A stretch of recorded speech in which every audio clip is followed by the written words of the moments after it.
Okay, I'm reading from Jeremiah chapter 48, and I'm going to just read the verses that really spoke to me because around this time, Jeremiah the prophet was basically, he's a lot of these, not a lot of these books, it was about just Israel rebelling against God and God, and he sent a prophet. He sent Jeremiah among the other prophets in the Old Testament that what was going to happen to them because of their stubbornness. Because this is what it's about: it's Israel being stubborn. And before I start, I just want to say, like, okay, it's kind of hard, not hard, for people to understand me now. I'm still the same person. I still make mistakes. I still sin, but a lot of people don't know, or they don't want to associate with me because of who I am now, or they might criticize me behind my back and all that.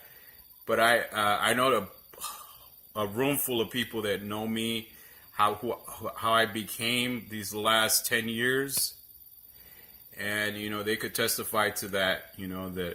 They're my friends. They're my second family. So I'm going to be reading.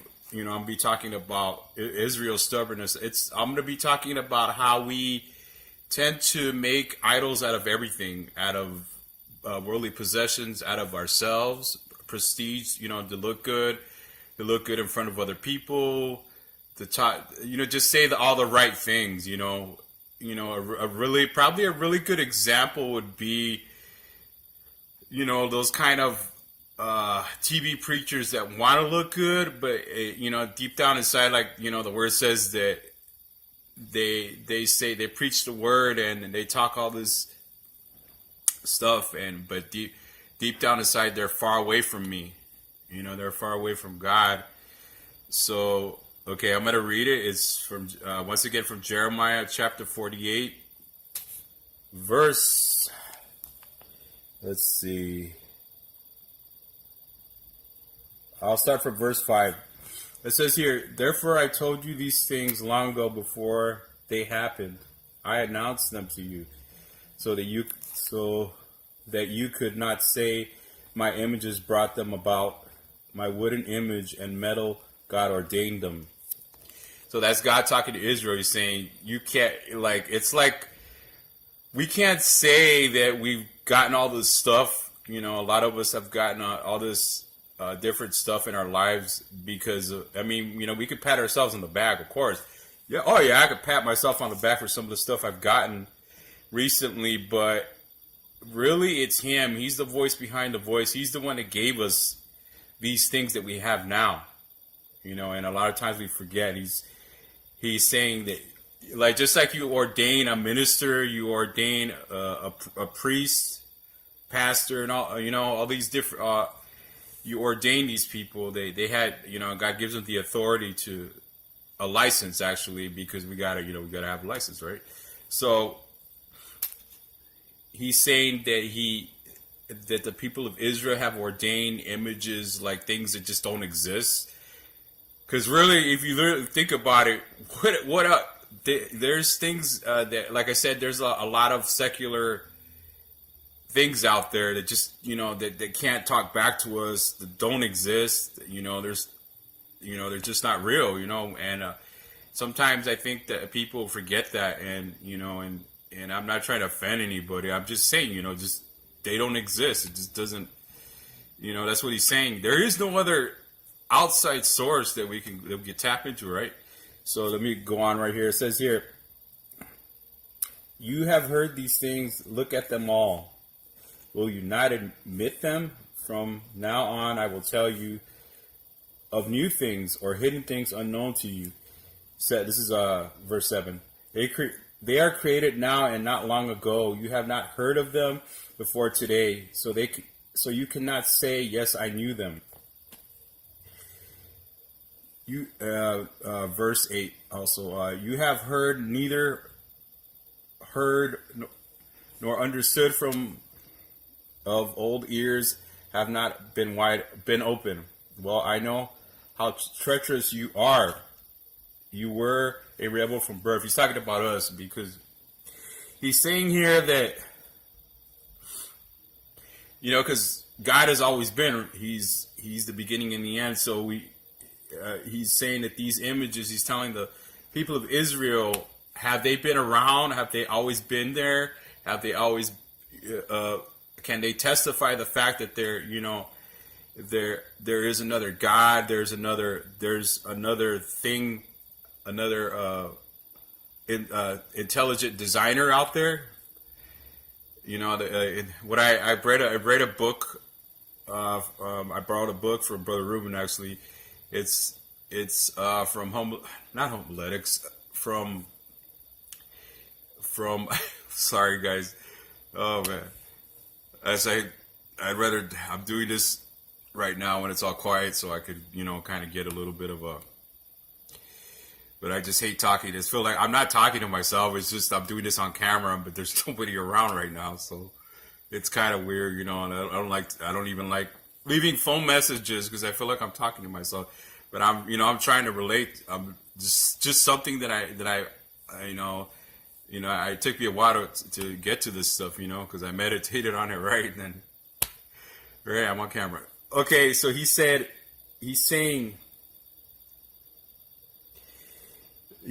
okay, have they heard of these images before that? Before they were, see, Israel created these images with their own hands. So when did they hear of them before that?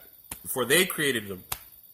It's like if I go make a sculpture, let's say, okay, how those famous artists that make sculptures out of nothing, they look like nothing. They just, don't disrespect anybody who does something like that, but it just looks like junk. But he made it out of nothing, and they make it into something, and they make money off of it. It gets put in a museum, and they make some revenue off of it. So in a way, God is saying, okay, what are you going to get out of all this stuff? It wasn't there before, so how is it going to help you? Is it going to make you a better person? Is it going to transform you? Is it going to make you want to listen and not sin against God? So he's asking, is Israel going to admit that they're wrong about this? This stuff is something that they made up because I guess they got bored or something like that, and they did, in our daily lives we tend to, sometimes we tend to make just anything, almost anything. Like I said, you can make worldly possessions, the opposite sex, into a god, into something that you really desire. But there's nothing wrong with that. There's, like I said, there's nothing wrong with having, being married, having a relationship, having a girlfriend. It's just that when you make make these things over God, and you forget God, and you're like, damn, that girl looks good, man. She's, I love seeing her all the time. She's my baby, or your wife or something like that. A lot of people they tend to. You can also you can make your spouse over the Lord God Himself, because it is the Lord who allowed this to happen, right? So, and also, just say I'm be getting a car pretty soon, so I'm gonna put everything into it. Not just the insurance and all the extra stuff that goes with it, but it's just like, I've been wanting a car, right? So just things like that, material things, your spouse, you can make it into a God, and you forget about God Himself, and you just, He kind of gets left out in the cold here. Like what he says here is they are created now and not long ago. You have not heard of them before today. So he's saying they just made these things out of nowhere, so they didn't exist to begin with. So how could they worship any of these things? How could they worship these statues, these wooden statues, these animals, or whatever they were worshiping at the time? So this is God showing us how stubborn we are, because we just don't get it. We don't know how to be thankful to Him. We don't know how to go to the throne every day, waking up in the morning, middle of the day, before we go to sleep, and just thank Him for everything that we have. Everything that we have. We don't thank Him for nothing. And we tend to forget that. Even Christians who have been serving God for a long time, even non-believers, of course, right? And I'm not throwing stones at them, but what I'm saying, non-believers, all they know is the secular world. So they, or they might see a church, across the street or passing by in their car. They're like, oh, hey, acknowledge it a little bit and take off, right? So what do they know? Do they even understand? Sometimes I don't even I don't think I give God enough credit for anything, and I feel like sometimes I'm an ingrate, So, I just got really inspired to do this, and I'm going to be doing a couple more from Jeremiah because, man, he's been speaking me to Jeremiah because I just got through with Isaiah. I'm in 1 Corinthians as well. So, man, it's not like I could pick up a Bible all the time and just start preaching a word. I mean, I have the spiritual gift to, that not my gift, something God gave me to preach, to teach, to break down the word, and prophesize it, right? Talking, letting the people know what it's saying, breaking it down in a simplified form. And every time I think about this, I'm like, man, I didn't want to do nothing. I knew who God was, but I wasn't into this stuff. I was just into my life, having a great time, having the parties, having all this stuff over God. And God, maybe if he got a little scraps every now and then, I would have time. I would say, oh, hey, there's a God. There is a God, actually. And I know a lot of people that maybe some people, half of my friends list, I know all of them. If you're on my friends list on Facebook or Instagram, you know me already. So you hung out with me, you know who I am, my backstory and all that stuff. So, but those of you who don't know me, or those of you that are estranged family members, or those of you that are just friends I haven't talked to in a really long time, you might not understand how I am now. I mean, I make mistakes. I totally make mistakes. I always make mistakes. I'm still a sinner. As long as I have blood running through my veins and I got flesh, I'm going to be a sinner. So if you guys don't understand, or you guys don't want to talk to me because I'm like this, now I am like this. I'm transformed by the renewing of my mind. I'm a different person. And yes, I still struggle with certain things just like any other person, right?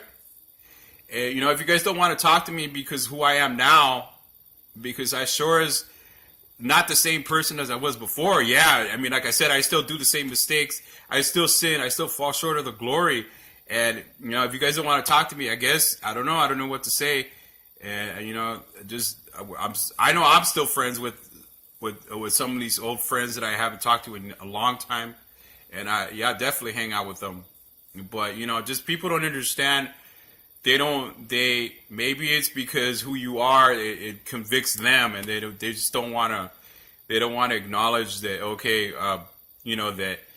that I can't hang out with this guy no more. He's not that fun anymore because, he started going to church. He's one of those holy rollers, one of those wackos, one of those Jesus freaks that goes on camera in a Sunday afternoon and talks about breaks the scripture down and starts preaching like he was Jimmy Swaggart or something like that. So like I said, this is to people that they are my friends from the past. If you guys are still my friends, give me a call. Call me up, man. I'm still around. But as for my, people that I met in my church back in San Bernardino, and some of the people I met here in Milwaukee. By the way, I'll be going over there pretty soon. But my church family, first and foremost, that I spent the most time with, and that I first got to know first was Victory Outreach San Bernardino, California. I went to school there.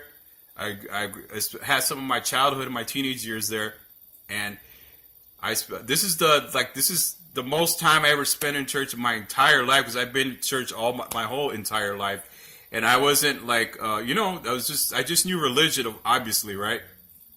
So, this is like I said, this is a message to anybody that that is my friend from the past, and also a thank you to my family members, and and my church family, from San Bernardino and then over here in Milwaukee, the ones that remember it anyways from Milwaukee, and that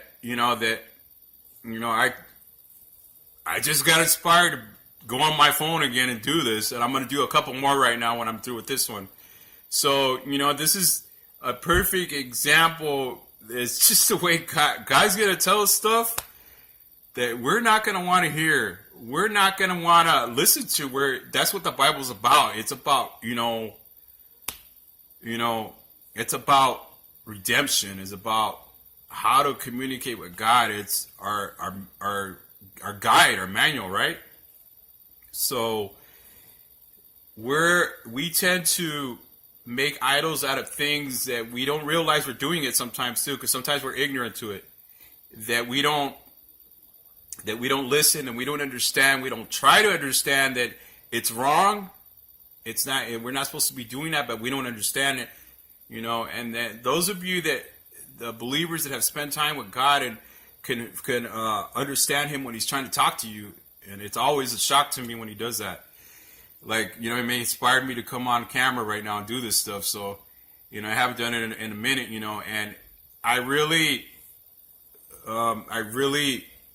just, it gives me, faith comes by hearing the word, going to church, right? And by the way, everybody that knows me from San Bernardino, I started going to this ministry. It's La Luz del Mundo, the light of the world. This is while I'm here, and then when I probably get a car or something, I'll start going to Victory Outreach over here. And if I'm able to, I want to go to Chicago, go visit my pastor, Pastor Rick. This is me. I'm just trying to get settled here right now. I'm still getting settled here. Things are happening. Pretty awesome things are happening. So, I wanted to leave you guys with that. And just one more. Elaborate a little bit on because this is I'm going to be reading a lot out of Isaiah. I'm sorry, I'm reading Isaiah. Oh gosh, forgive me, man, dude. It was Isaiah. I'm sorry, not Jeremiah. I just barely started reading Jeremiah. All right, it was Isaiah 48, starting at verse 7. Okay, but this is something that I didn't know how to do it. I was like, what? The only thing I knew how to do was have a great time. So what would I know about breaking down a word or praying and any of that stuff, And that's why I'm being real on this right here, because like I said, those of you that know me before I started going to church faithfully, you guys are not my friends anymore. You guys don't want to call me up or talk to me because I started going on Facebook and say, well, I'm changed now. I didn't go on Facebook and say I'm changed now, because the transformation does the talking for me. I just want to tell people, a little bit, I started going to this evangelistic church, and it's pretty crazy in a good way. I don't mean like it's crazy. It's just radical. People won't understand it. But those of you that have started going, I know seen a lot of people come into the church, and they just got blown away by it, because there's really not a church around like Victory Outreach, and San Bernardino is the model church. So we're here. I just got inspired. Many of us get inspired. Pick up our Bibles, break down a word, go preach a word in the cameras, and or in the churches or whatever, or whatnot, to do this. So I'm going to be talking a little bit more about Isaiah, because, man, there's a lot of stuff. I'm going to tell you guys right now as soon as I'm done with this one. So, stubbornness, it means lack of listening. You won't listen to anything. Like, just say, when you're a child, you don't listen to your mom or your dad. You don't understand it, you're ignorant, and then you're just still learning, but you will not listen. You're not going to listen to the voice of reason. So, one of the things that I've been looking for when I was reading my Bible is the word prostitute. I'm gonna get to that right now. It has nothing to do with a streetwalker, a prostitute. Not really like that. It's talking about the way God looked at Israel. All right, I'm gonna elaborate on that right now. Okay. All right. I'll see you guys. I'm gonna do another one. All right. Peace out.